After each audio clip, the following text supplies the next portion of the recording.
This is the White Coat Investor Podcast, Milestones to Millionaire, celebrating stories of success along the journey to financial freedom.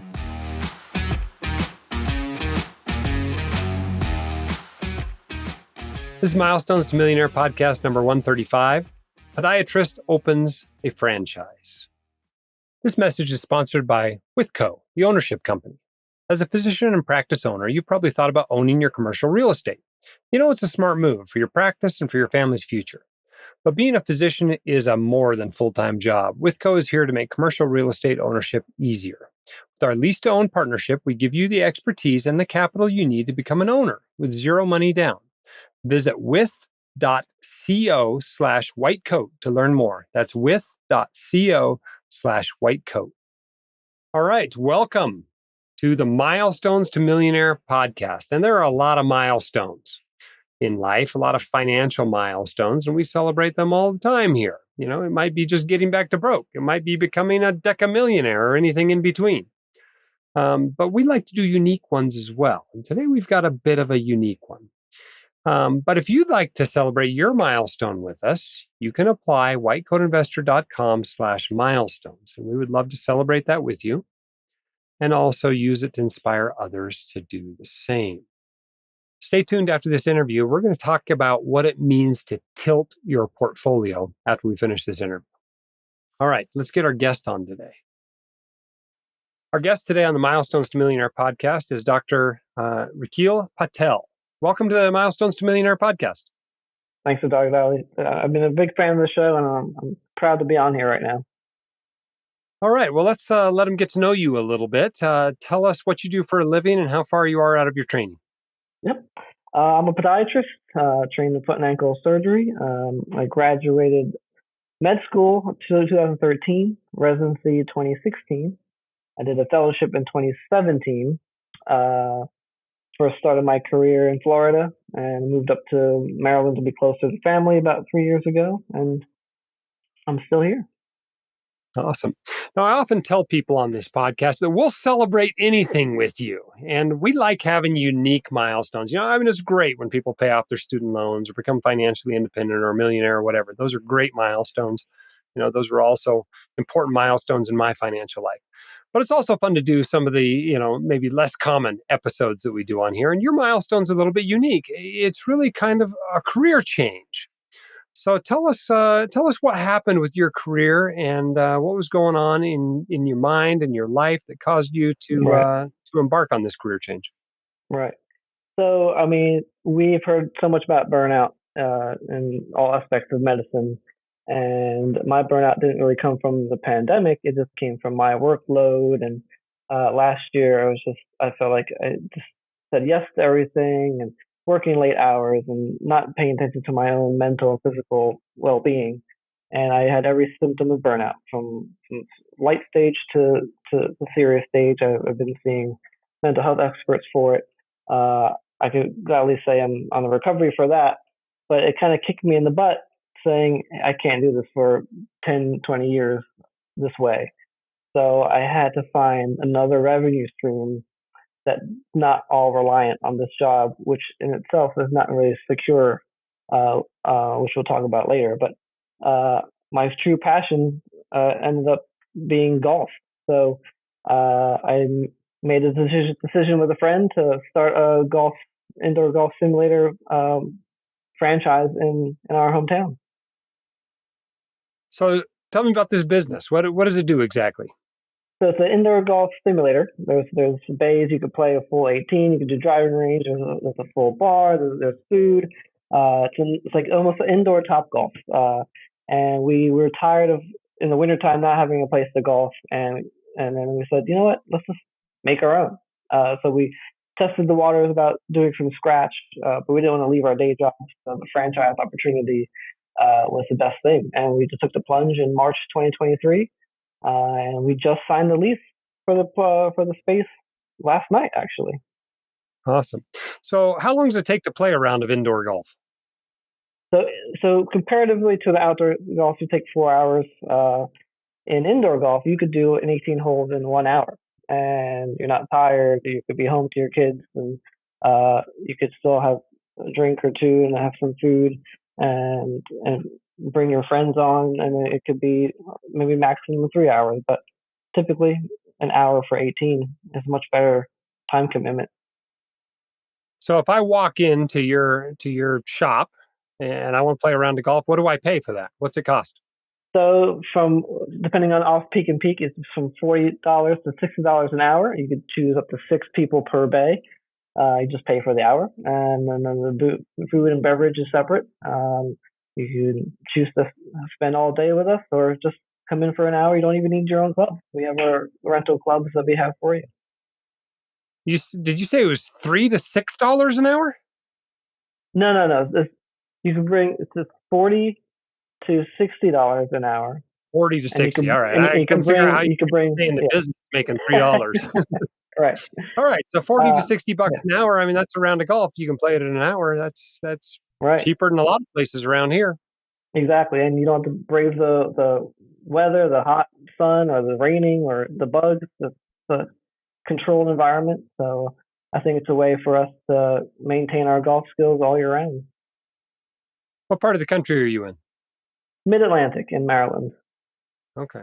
So do these do better in, New England than they do in Florida? Or do They people just are play indoor in the summer in Florida? right. I mean, they are mostly in. They started in like Midwest, Chicago, Michigan, all that area. Um, but now we're finding that the heat and the sporadic weather, a lot of warm weather places are now starting to pop up indoor simulators as well. Independent franchise, whatever. There's probably every state has something. So we thought in the future golf accessibility is the key. So if we could bring golf to more people, more days of the year, I think it's just going to grow the sport and help us just be active. So tell me about this franchise. I mean, we had a non-food franchise guy on the White Coat Investor podcast a few months ago. Tell us about this franchise. I mean, you have a partner, it sounds like.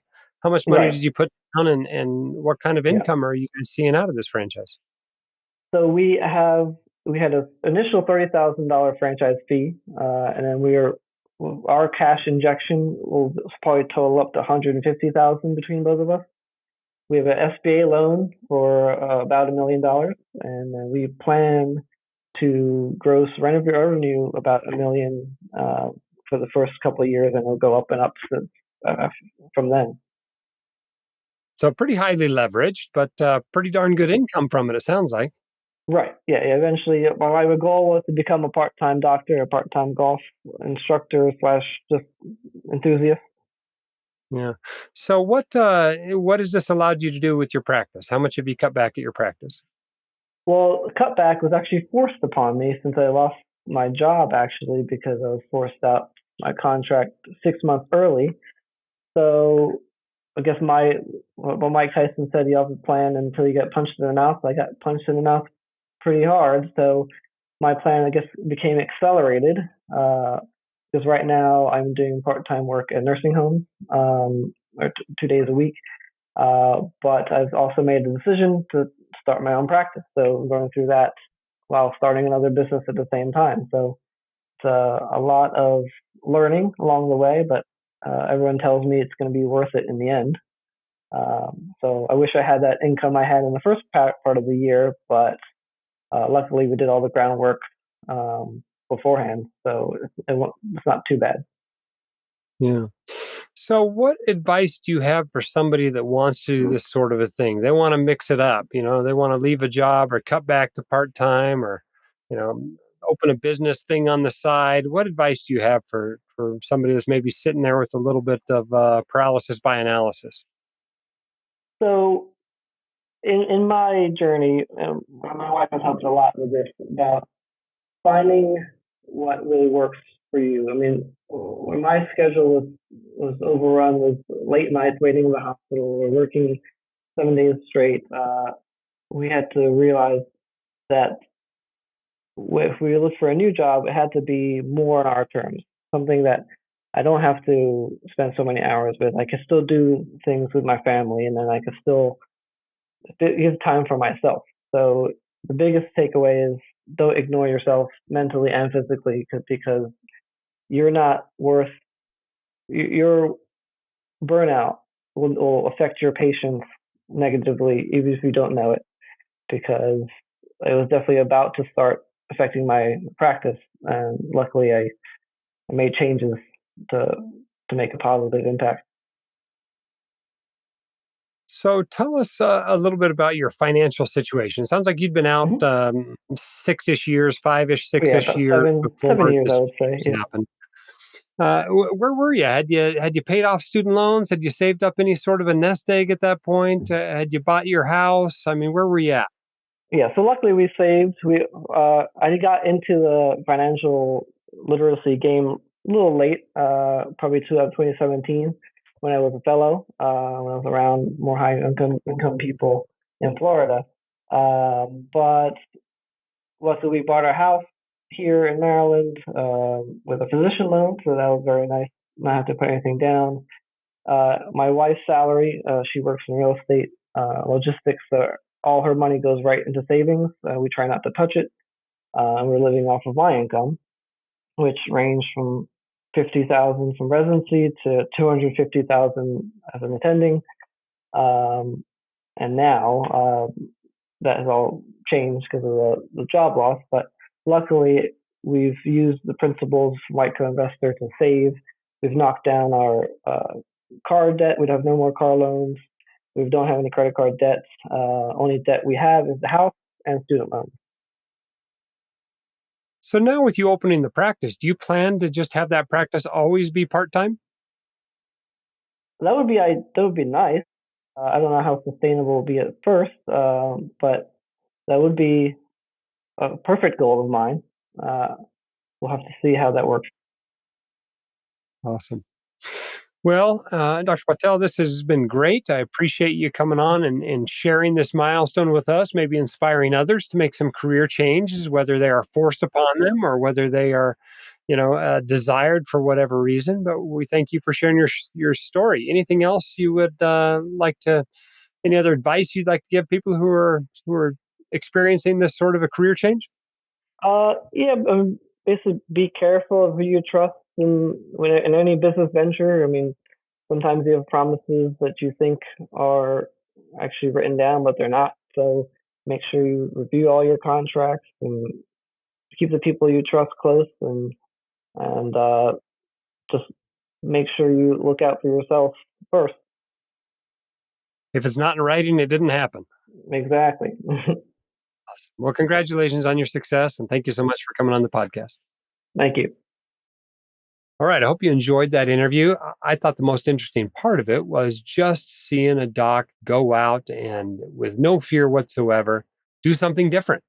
In this case, it was opening a franchise, and it's not an insignificant amount of debt. I think he said they put down 150,000 and had about $1 million worth of business debt for this thing. So there's some risk there. There's some time, and obviously some expertise. When it's your passion, it's a little easier to come up with that expertise. But what a blessing, especially at a time when the main career is having some changes, with the job loss, opening a practice, et cetera. It's great to have a little bit of income on the side to help support you through those transitions. And I suspect eventually allow him to practice part time exactly as much as he wants. So lots of great lessons there that I think we can all take from this. This message is sponsored by Withco, the ownership company. As a physician and practice owner, you probably know that owning your practice as real estate is a smart idea. No more rent hikes, no risk of displacement, and an asset that belongs to you. But medical school didn't teach you much about commercial real estate, and you've got a more than full-time job. That's where Withco comes in. With our lease to own partnership, we give you the expertise and the capital you need to become an owner with zero money down, leaving you to focus on what's important, caring for your patients. Visit with.co/whitecoat to learn more. That's with.co/whitecoat. All right, we've come to the end of another episode of the Milestones to Millionaire. I wanted to talk a little bit in this episode about a topic that we don't talk about all that often, and that is this idea of tilting your portfolio. Okay, what do I mean by tilting a portfolio? Well, if you start with the basic market portfolio, If you just buy, let's say we're talking about stocks here, you just buy all the stocks. That's the market portfolio. A tilt is when you hold something in a different percentage than the market. And why would people do this? Well, they do this primarily because they want to have higher returns and they think their tilt is going to give them higher returns. Maybe it lowers risk as well, but for the most part, the goal is to boost your returns. So what do people tilt their portfolios toward? Well, a common one is to tilt your portfolio toward smaller stocks or value stocks. Well, a small stock is just a smaller company, right? It's more vulnerable. It has fewer products. It has fewer product lines. It has less cash usually. It's not as well known. It doesn't have as well known of a brand. And historically, these smaller stocks have shown slightly higher returns than larger stocks that are more well known. Your Disneys and your Exxons, et cetera. And so some people have more small stocks in their portfolio than the actual market portfolio does. Also, value stocks. What's a value stock? Well, a value stock is one that is not growing as quickly. Well, that doesn't sound good at all, does it? But the truth is, value stocks have had greater returns historically over the long run than growth stocks, these stocks that are growing quickly. And the reason why is because people overpay for growth stocks. And so you're getting a better deal on a value stock. You're buying more earnings for what you paid for the stock. And so what do people do? Well, they may have a total stock market index fund, and they may also have a small value index fund. Maybe they have 50% of their money in a U.S. total stock market fund and 10% of their money in a small value fund. And that would be a tilt of the portfolio. Now, should you do this or should you not do this? Well, nobody knows for sure how well these tilts are going to perform going forward. You're for sure going to have more complexity and usually at least a little bit more expense in dealing with your portfolio management. But whether that will pay off or not, well, the jury's still out on that. We can say it paid off in the past, but we can't say it paid off going forward. There are all kinds of other factors out there: profitability, momentum, other things that people tilt their portfolios toward. You can even tilt it toward, one part of the world. You may tilt your portfolio toward China or something like that, for instance, because you think China is going to have fantastic returns. Lots of ways to tilt a portfolio, but when we talk about tilting, that's what we're discussing. All right. Hope that's helpful to you. Hope you're enjoying these podcasts and let us know what you'd like to see more of, what you'd like to see less of.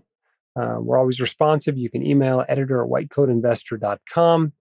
But we appreciate you listening. We know your time is valuable, and we're grateful that you spend it with us. Keep your head up, shoulders back. We'll see you next time on the Milestones to Millionaire podcast. The hosts of The White Coat Investor are not licensed accountants, attorneys, or financial advisors. This podcast is for your entertainment and information only. It should not be considered professional or personalized financial advice. You should consult the appropriate professional for specific advice relating to your situation.